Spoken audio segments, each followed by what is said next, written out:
So the desire to have more has really served to complicate most of our lives at some time or another on the journey. I want to say that again.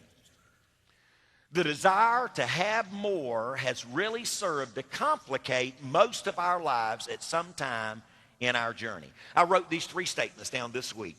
It's affected our ability to give. As I was talking a moment ago, I don't know that I finished the sentence, but I was talking about that so many churches, we didn't have a record of what they gave. But in Southern Baptist Life last year, $12 billion was taken up in the offering plates of our churches we have record of. $12 billion, and so little of that got to the field. Somebody said, how can we do missions? How can we in this climate? No, we can just get more of what God gave us and get greater commitment to the Great Commission. But I believe that once the church gets more greatly committed to the Great Commission, I believe God will bless our churches and our homes more. And let me tell you how God would be glorified in that. In an economic downturn, I'm of a deep conviction that God is looking for an opportunity for a church to believe him so he can confound the world where they'll say, how under heaven are those people giving like that? How are those people being blessed like they are? And it would be all because God would be just being glorified in them.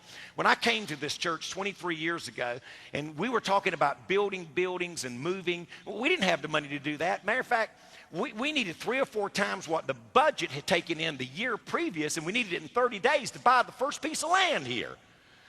And I remember in my heart, we had people on our boards at those times that came to me, and I was the new kid on the block, and they began to say, Pastor Johnny, we're in good shape. We can borrow the money we need. But I made a major mistake. I went to pray and to fast and asking God what he thinks.